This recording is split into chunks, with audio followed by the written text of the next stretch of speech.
नमस्कार, स्वागत है आपका। आप देख रहे हैं महासंग्राम 2024 में। हुआ आपके साथ अमित गर्ग शुक्ला। यूपी विधानसभा में सर्वदलीय बैठक हुई। बैठक में शामिल होने सीएम योगी आदित्यनाथ भी पहुंचे। विधानसभा अध्यक्ष सतीश महाना और संसदीय कार्य मंत्री सुरेश खन्ना भी बैठक में मौजूद थे। एसबी-एसपी के अध्यक्ष ओम प्रकाश राजभर, एसपी के मुख्य सचेतक डॉक्टर मनोज पांडे भी इस बैठक का हिस्सा हुए और कांग्रेस के नेता विधानमंडल दल आराधना मिश्रा, मोना और बीएसपी से उमा शंकर सिंह बैठक में मौजूद रहे। निषाद पार्टी के अध्यक्ष संजय निषाद और अपना दल कार्यकारी अध्यक्ष आशीष पटेल भी बैठक में मौजूद थे। मंत्री सुरेश खन्ना ने कहा कि उन्हें उम्मीद है कि विपक्ष सदन में सत्र को सही तरीके से चलने देने में सहयोग करेगा।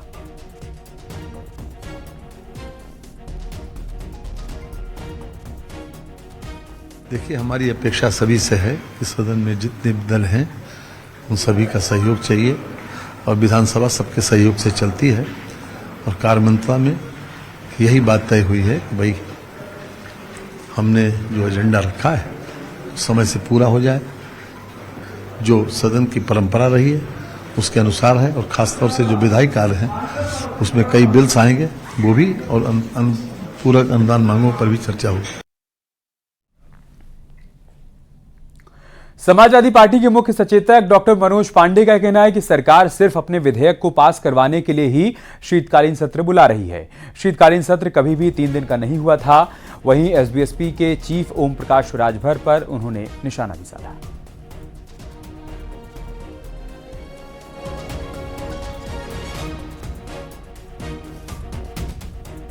मेरा मानना है कि देश में सबसे कम चलने वाली हाउस विधानसभा उत्तर प्रदेश की है। अगर आप डाटा देखें तो डाटा में उत्तर प्रदेश की विधानसभा सबसे कम चली। दुखद बात है, आज गरीबी है, महंगाई है, किसान की धान की खरीद नहीं हो रही। परसेंटेज आप देख लें तो चौंक जाएंगे। इन परिस्थितियों में जब भुखमरी है, गरीबी है, महंगाई है, जुल्म हो रहे हैं, लाइन इन ऑर्डर डिस्टर्ब है, हेल्थ व्यवस्था बदहाल है, डेंगू में लोग तड़प तड़प के मर रहे हैं, उन परिस्थितियों में इस सदन को कम से कम 15 दिन चलाना चाहिए, चर्चा हो सके और इसमें कम से कम विपक्ष अपनी बात को रख सके और सरकार को जगा सके। ओम प्रकाश राजभर ने एक बार फिर से मंत्री बनने की दावेदारी ठोक दी है। इस बार उन्होंने कहा है कि जल्द ही वो अमित शाह से मुलाकात करेंगे और मंत्री पद पर बात बन जाएगी। इस दौरान उनकी दोनों डिप्टी सीएम से भी मुलाकात हुई है। हालांकि दोनों के बीच मंत्रिमंडल को लेकर क्या बात हुई, अभी इस पर सस्पेंस बरकरार है। आपको एक रिपोर्ट दिखाते हैं। मंत्री हो भैया, अभी तो हम हैं नहीं, लेकिन शामिल जरूर हैं सरकार में, एनडीए में हम शामिल हैं।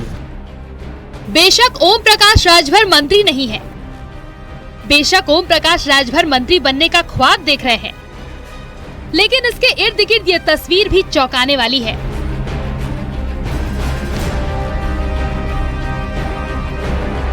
ये राजभर के कार्यकर्ताओं की भीड़ नहीं, बल्कि शिक्षक भर्ती के अभ्यर्थी की है, जिन्होंने नियुक्ति को लेकर ओम प्रकाश राजभर के लखनऊ स्थित आवास का घेराव किया और नियुक्ति पत्र दिलाने की मांग की। इस दौरान राजभर ने कहा वो भले ही एनडीए में है, लेकिन फिलहाल मंत्री नहीं है। पहले तो आप सब लोग 69,000 वाले संगठित हो या 68,500 वाले संगठित हो, एकजुट बैठ करके हमको समझाओ।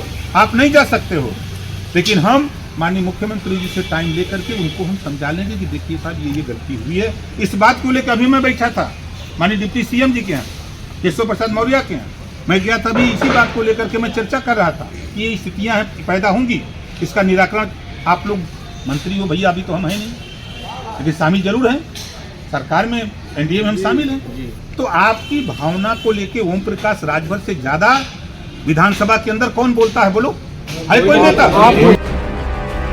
राजभर की कोशिश योगी मंत्रिमंडल में शामिल होने की है, जिसके लिए वो एड़ी चोटी का जोर लगा चुके हैं और अभ्यर्थियों को नियुक्ति पद दिलाने की मांग ने एक बार फिर उनके मंत्री पद की मांग को मुद्दा बना दिया है।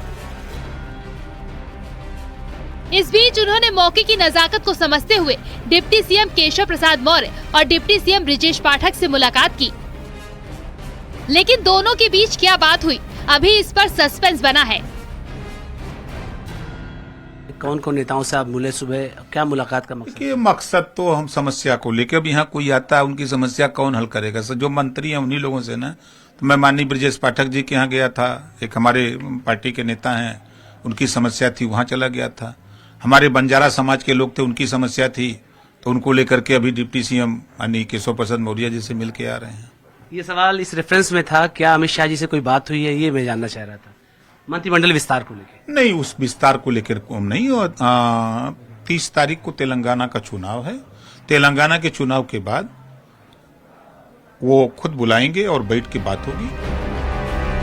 दरअसल उत्तर प्रदेश में योगी मंत्रिमंडल के विस्तार की चर्चा फिर से जोर पकड़ चुकी है। ऐसे में मंत्रिमंडल में शामिल होने वाले चेहरों की लिस्ट में राजभर सबसे ऊपर है और जिस तरह से वो 5 राज्यों के चुनाव परिणाम का इंतजार कर रहे हैं, ऐसे में मंत्री बनने का इंतजार फिर परवान चढ़ने लगा है। हमारी प्रकाश जी से प्रतिदिन भेंट होती है, हमारे अच्छे मित्र हैं और चूंकि इस प्रदेश में डेवलपमेंट के लिए कैसे क्या करना है हम उससे राय लेते हैं, वो भी मुझे बताते हैं, मैं भी उन्हें कुछ बताता हूं और मिलजुल करके हम लोग काम करते हैं। लगातार वो मंत्री बनने की खुद बयान देते हैं। ये एक प्रक्रियात्मक विषय है, इसका कोई अलग से नहीं है। वो हमारे मित्र हैं, ये तय है, उनका सम्मान हमारे लिए सर्वोपरि है। तो क्या 30 नवंबर के बाद योगी मंत्रिमंडल का विस्तार होने वाला है? क्योंकि पहले आशंका ये जताई जा रही थी कि दिवाली के आसपास मंत्रिमंडल का विस्तार होने वाला है और राजभर को दिवाली का तोहफा मिलने वाला है। लेकिन जिस तरह इंतजार की घड़ी लंबी हो रही है, राजभर की टेंशन भी बढ़ने लगी है। खैर, दावे वादों के बीच एक बार फिर शिक्षक भर्ती के अभ्यर्थियों की मांग ने राजभर के सपनों में जान फूंक दी है। Bureau report, news 18।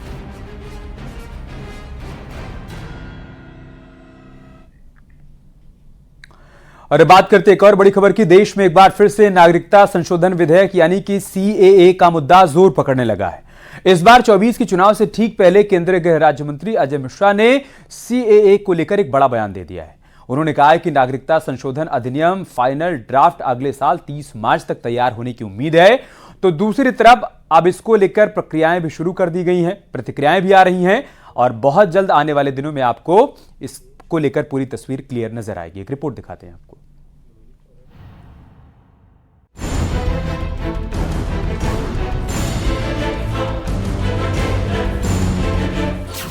4 साल पहले यानी कि 2019 में जब मोदी सरकार ने देश में नागरिकता संशोधन कानून यानी कि सीएए लागू करने की बात की थी, तो उस वक्त देश भर में इस कानून का जमकर विरोध हुआ था। सड़कों पर प्रदर्शन शुरू हो गए थे और विपक्ष ने इसे मुस्लिम विरोधी कानून घोषित कर दिया था। लेकिन 2024 चुनाव से पहले एक बार फिर सीएए का मुद्दा तूल पकड़ चुका है, क्योंकि केंद्रीय गृह राज्य मंत्री अजय मिश्रा ने इस पर बड़ा बयान दे दिया है कि लोकसभा में पास हो चुका, राज्यसभा में पास हो चुका, अधिनियमित हो गया, लेकिन कोई कानून का लाभ तब मिलना शुरू होता है जब उसके कायदे, नियम और उसमें जो आवश्यकताएं होती हैं वो सारा नियमित हो जाता है, उसके बाद वो मिलता है। उसके लिए मैंने आपको डेट बताया कि लोकसभा की विधान समिति ने 9 जनवरी 2024 और राज्यसभा की विधान समिति ने 30 मार्च 2024 तक का समय मांगा है। अगर उस बीच में वो कानून बना लेंगे तो वैसे ही लागू हो जाएगा। कानून तो पास ही हो गया राज्यसभा लोकसभा। दरअसल मथुआ समुदाय को संबोधित करते हुए केंद्रीय गृह राज्य मंत्री अजय मिश्रा ने कहा कि नागरिकता संशोधन अधिनियम यानी कि सीएए का फाइनल ड्राफ्ट अगले साल 30 मार्च तक तैयार होने की उम्मीद है। इसी जनसभा में मिश्रा कहते हैं कि पिछले कुछ सालों में सीएए को लागू करने की प्रक्रिया में तेजी आई है। फिलहाल कुछ ऐसे मुद्दे हैं जिसे सुलझाया जा रहा है, जिस पर अब प्रतिक्रियाएं भी आ रही हैं। प्रधानमंत्री ने बहुत पहले ही वाज़ेह कर दिया था कि सीएए कानून के तहत मुसलमानों का इसमें कोई मामला नहीं आता। ये मुसलमानों के संबंध में नहीं है, बल्कि ये कानून उन लोगों के संबंध में है जो गैर मुस्लिम लोग हैं और हिंदुस्तान में अपनी रिहाइश, नेशनलिटी चाहते हैं, रहना चाहते हैं। तो इसलिए मैं मंत्री जी से कहूंगा कि वो मुसलमानों को इस कानून के नाम पर हिरासा करने की और डराने और धमकाने की कोशिश न करें। बीजेपी नेता के इस बयान से साफ है कि अब अगले साल देश में नागरिकता संशोधन कानून लागू कर दिया जाएगा। ऐसे में ये जानना भी जरूरी है कि नागरिकता संशोधन कानून क्या है और इसका विरोध क्यों होता आ रहा है। कानून के तहत भारत के 3 मुस्लिम पड़ोसी देश पाकिस्तान, अफगानिस्तान और बांग्लादेश से आए गैर मुस्लिम प्रवासी, इनमें 6 समुदाय शामिल हैं। हिंदू, ईसाई, सिख, जैन, बौद्ध और पारसी को भारत की नागरिकता देने के नियम को आसान बनाया गया है। नागरिकता संशोधन अधिनियम से पहले किसी भी व्यक्ति को भारत की नागरिकता हासिल करने के लिए कम से कम 11 साल तक इस देश में रहना जरूरी था। हालांकि नागरिकता संशोधन अधिनियम 2019 के तहत इस 11 साल के नियम को आसान बनाया गया है और भारत की नागरिकता हासिल करने की अवधि को 1 से 6 साल कर दिया गया है। यानी कि भारत के इन तीनों पड़ोसी देशों के 6 धर्मों के लोग पिछले 1 से 6 सालों में भारत आकर बसे हैं और उन्हें भी भारत की नागरिकता मिल सकेगी। यानी कि भारत के इन तीनों पड़ोसी देशों के 6 धर्मों के लोग पिछले 1 से 6 सालों में भारत आकर बसे हैं तो उन्हें भी भारत की नागरिकता मिल सकेगी। यानी कि 2024 में एक बार फिर CAA सियासी मुद्दा बनने वाला है, जिसकी तरफदारी गृह राज्य मंत्री अजय मिश्रा ने की है।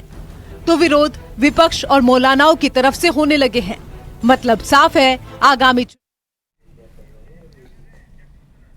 और चलिए अब आपको वाराणसी से आ रही सीधी तस्वीरें दिखाते हैं। बाबा विश्वनाथ की पूजा अर्चना करते हुए मुख्यमंत्री योगी आदित्यनाथ को आप देख सकते हैं इस वक्त गर्भगृह में विधिवत पूजा अर्चना करते हुए नजर आ रहे हैं सीएम योगी आदित्यनाथ। इससे पहले जब भी वो बनारस के दौरे पर गए उन्होंने बाबा विश्वनाथ के दर्शन किए, पूजन किए। आज देव दीपावली के मौके पर जब सीएम योगी आदित्यनाथ यहाँ मौजूद हैं तो वो देव दीपावली की तैयारियों का जायजा लेने के बाद अब सीधा बाबा विश्वनाथ के दरबार में पहुंचे हैं। गर्भगृह में इस वक्त मंत्रोच्चार के बीच वो पूजा अर्चना करते हुए नजर आ रहे हैं। 100 से अधिक बार वो काशी का दौरा कर चुके हैं एक मुख्यमंत्री के तौर पर और हर बार जब भी वो काशी जाते हैं बाबा विश्वनाथ के दर्शन ज़रूर करते हैं। इसके अलावा काशी कोतवाल के दर पर भी जाते हैं और आज एक बार फिर से कुछ वैसी ही तस्वीरें यहाँ से नजर आ रही हैं। काशी विश्वनाथ मंदिर में इस वक्त आप देखिए विधिवत मंत्रोच्चार के बीच पूजा अर्चना करते हुए सीएम योगी आदित्यनाथ। आज खास दिन देव दीपावली के मौके पर पूरी काशी को दियों से रोशन किया जाएगा। सभी घाटों पर 12 लाख दिए जलाए जाएंगे और उसका साक्षी बनने के लिए अलग अलग देशों से तमाम विदेशी मेहमान भी यहाँ पर पहुंचे हुए हैं।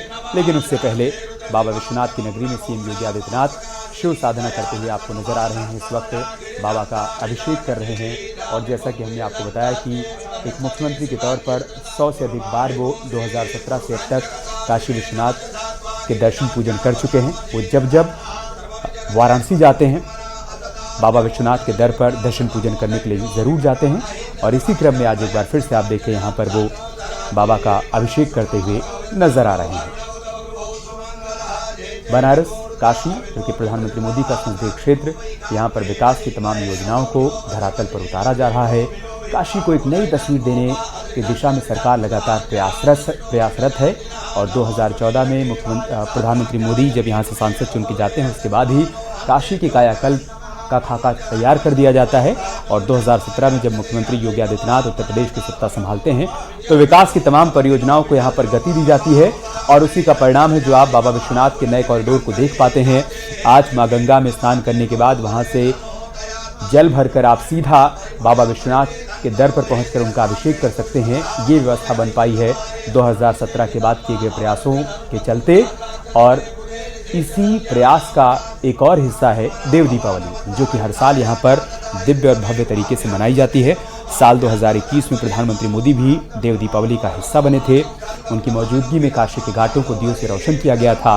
हर साल यहाँ पर देव दीपावली के मौके पर इसी तरीके से पूरी काशी नगरी को दियों से रोशन कर दिया जाता है और आज एक बार फिर से आपको देर शाम वही तस्वीर देखने को मिलेगी। लेकिन उससे पहले मुख्यमंत्री योगी आदित्यनाथ यहाँ शिव साधना करते हुए नजर आ रहे हैं। चाहे प्रभु राम की नगरी अयोध्या की बात की जाए, भोले बाबा की नगरी काशी की बात की जाए या फिर कान्हा की नगरी मथुरा की बात की जाए, सरकार के एजेंडे में इन तीनों ही धामों का संपूर्ण विकास करना है और इसके लिए न सिर्फ इन धामों का कायाकल्प किया जा रहा है बल्कि इन शहरों में भी विकास की तमाम योजनाओं को गति दी जा रही है। फिर चाहे सड़कों के चौड़ीकरण की बात हो, स्वास्थ्य सेवाओं को बेहतर बनाने की बात हो, पर्यटन के लिहाज से सुविधाओं को विकसित करने की बात हो, हर दिशा में प्रयास किया जा रहा है, काम किया जा रहा है और उन प्रयासों का परिणाम भी अब धीरे धीरे नजर आने लगा है।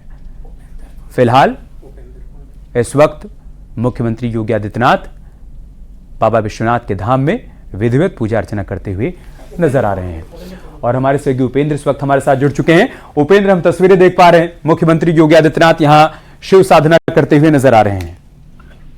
जी बिल्कुल, देखिए इस वक्त मुख्यमंत्री योगी आदित्यनाथ काशी विश्वनाथ मंदिर में गर्भगृह में है और वो षोडशाचार विधि से भगवान शिव का पूजन कर रहे हैं, महादेव का पूजन कर रहे हैं। और विश्वनाथ धाम में पूजा अर्चना के बाद मुख्यमंत्री योगी आदित्यनाथ सतुआ बाबा आश्रम जाएंगे, जहां पे आयोजित कार्यक्रम में शामिल होंगे।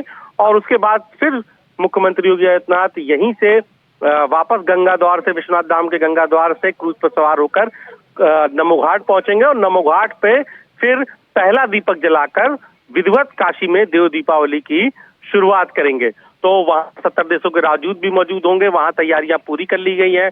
और यहाँ विश्वनाथ मंदिर में सीएम योगी आदित्यनाथ बाबा विश्वनाथ का पूजा अर्चना कर रहे हैं। और पूजा अर्चना के बाद अभी इसके बाद वो सतुआ बाबा आश्रम जाएंगे और फिर वापस नमो घाट जाएंगे।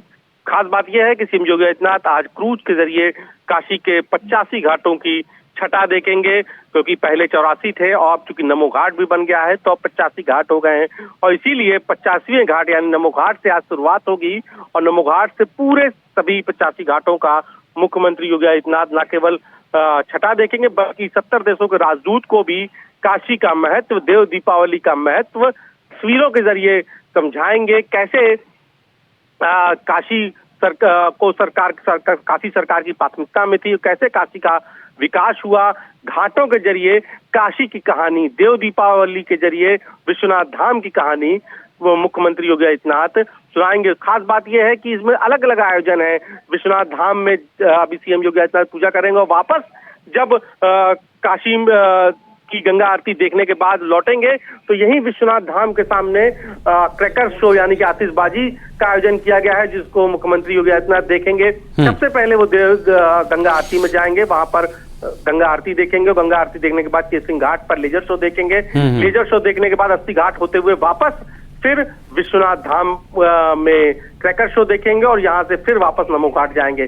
फिलहाल मुख्यमंत्री योगी आदित्यनाथ ने काशी में देव दीपावली की शुरुआत करने से पहले बाबा विश्वनाथ के दरबार में पहुंचे हैं और बाबा विश्वनाथ की हाजिरी लगाकर बाबा विश्वनाथ की आज्ञा लेकर फिर देव दीपावली की शुरुआत, पहला दीपक नमो घाट पर जलाकर मुख्यमंत्री योगी आदित्यनाथ शुरुआत करेंगे। क्योंकि आज सतुआ बाबा आश्रम में भी सतुआ बाबा की, तो ऐसे में सतुआ बाबा आश्रम में भी आयोजित कार्यक्रम में मुख्यमंत्री योगी शामिल होंगे। वो विश्वनाथ धाम के ही बगल में मौजूद है सतुआ बाबा आश्रम। तो ऐसे में पूजा अर्चना के बाद सतुआ बाबा आश्रम जाएंगे और सतुआ बाबा आश्रम के जाने के बाद सतुआ बाबा आश्रम में मुख्यमंत्री योगी आदित्यनाथ शामिल होने के बाद फिर वापस नमो घाट जाएंगे।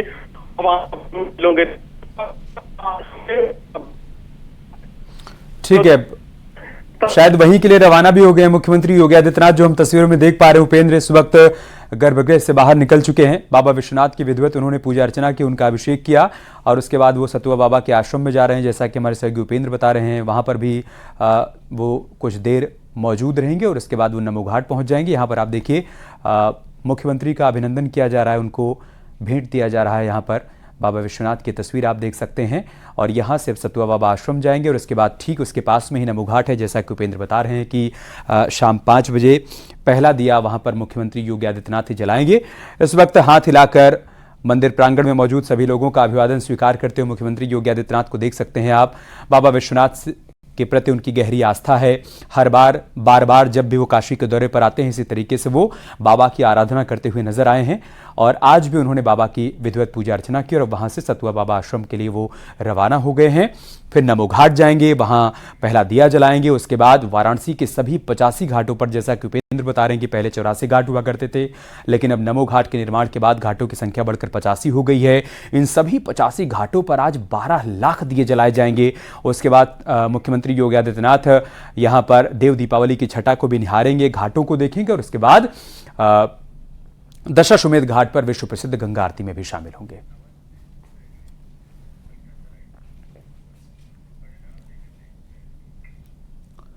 यहां रुक रहे हैं छोटे से ब्रेक के लिए, जल्द लौटेंगे कुछ और खबरों के साथ।